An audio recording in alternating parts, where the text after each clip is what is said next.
ఇది కథ కథానందనగరి, ఇది కమ్మని కథల లాహిరి, కమ్మని కథల లాహిరి, ఇది కమ్మని కథల లాహిరి. కథానంద లహరి సమూహ సభ్యులకి నమస్కారం. ఇప్పుడు వినబోయే కథానిక ఎర్రబుగ్గ సుందరి, రచన చిర్రావూరు మదన్ మోహన్.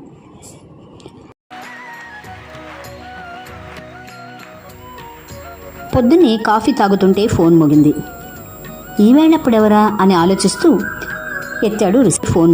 హలో రాము, నేను శేఖర్ని అన్న చిరపరిచితమైన గొంతు పలకరించింది. ఆ వాయిస్ వినగానే మంచి ఎండాకాలంలో ఐస్ క్రీమ్ తిన్నట్టయింది. ఎప్పుడొచ్చావరా అని ఆప్యాయతతో అడిగాను. ఇవాళే ఓ 10 గంటల ప్రాంతంలో వస్తా, ఇంట్లోనే ఉండు, ఎక్కడికి వెళ్ళకు అని సమాధానం కోసం ఆగకుండా రిసీవర్ పెట్టేశాడు శేఖర్. వీడితో ఇదే గోల. శేఖర్ నేను బహుశా 2వ క్లాస్ అనుకుంటాను. అప్పటి నుండి క్లాస్మేట్లం. పియూసీ దాకా కలిసి చదువుకున్నాం. తర్వాత దారులు మారాయి. మా ఇంటి ఆర్థిక పరిస్థితి వల్ల నేను BAలో చేరాను. వాడు ఇంజనీరింగ్ చదువుతున్నాడు. ప్రతి సెలవులకు వచ్చి సరదాగా గడిపి వెళ్ళిపోతాడు. వాడితో ఉంటే నాకు కాలం గడుస్తున్నదే తెలీదు. అదే మా ఇద్దరి అనుబంధం. ఈ మధ్య వాడు మాట్లాడే మాటల్లో అమ్మాయిల రెఫరెన్స్లు ఎక్కువగా ఉంటున్నాయి. యూనివర్సిటీ క్యాంపస్ ప్రభావం అనుకుంటా. మాటకి మాట అమ్మాయిల ప్రసక్తి, ఆడపిల్లల గురించి అవసరానికన్నా ఎక్కువగానే మాట్లాడుతున్నాడు. ఒక విధంగా అది వయసు మీద హార్మోన్ల ప్రభావం అనుకుంటా.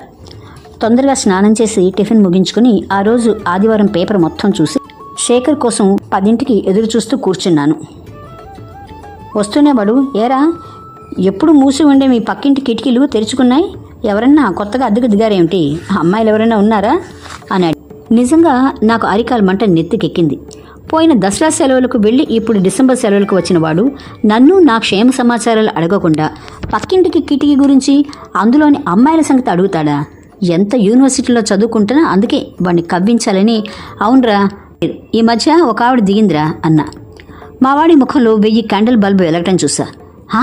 ఆవిడ అంటే ఎన్నేళ్ళు? ఆతృత నానుచుకోలేక అడిగాడు శేఖర్. ఉండొచ్చు, దాదాపు 25 ఏళ్ళు. ఎర్రబొగ్గ సుందరి అన్నాను. అలాగా, ఎర్రబొగ్గల, భలే భలే. మరేది ఆవిడ?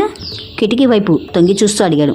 అబ్బే ఇప్పుడు కాదు, సాయంకాలం ఓ 6 గంటలకు ముస్తాబాయి వస్తుంది. ఎక్కువసేపు ఉండదు. రాత్రి ఓ 9-10 గంటల దాకా ఉంటుంది. వచ్చిన ఆదాయంతో తృప్తిపడి వెళ్ళిపోతుంది. మళ్ళీ మరునాడు సాయంకాలం దాకా ఇటు రాదు. వేరే చోట సంపాదిస్తుందేమో. పెళ్ళయిందా అన్నాడు శేఖర్. అయినట్టే ఉందిరా.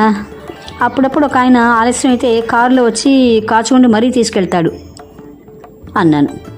అంతే అంతే అంతే, ఈ ఫీల్డ్లో వాళ్ళంతా అంతే.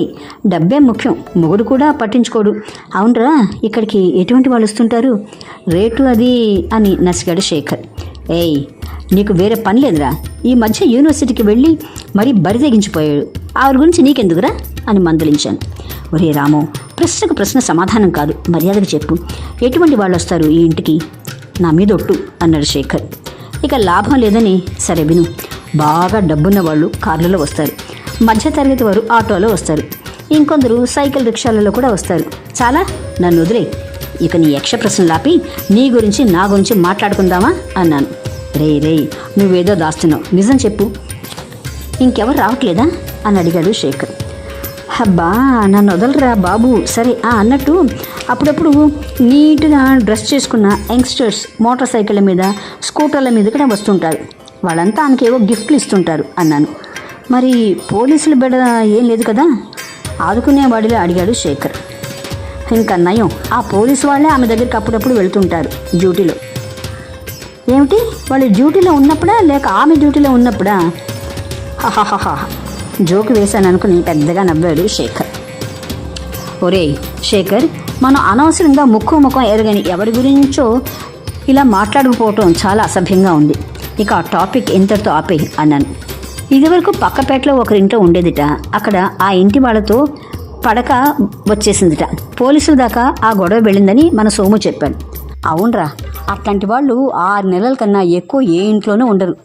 పక్క వీధి వాళ్ళతో పడక ఇక్కడకు మార్చిందనమాట పడక. అన్నట్టు ఈమె బిజినెస్ అంతా ఇక్కడేనా లేక బయట కూడా వస్తుందా? ఏమిట్రోయ్, వస్తుందా గిస్తుందా అంటున్నావు? కొంపదీసి సరే నాకెందుకు వచ్చిన గొడవ?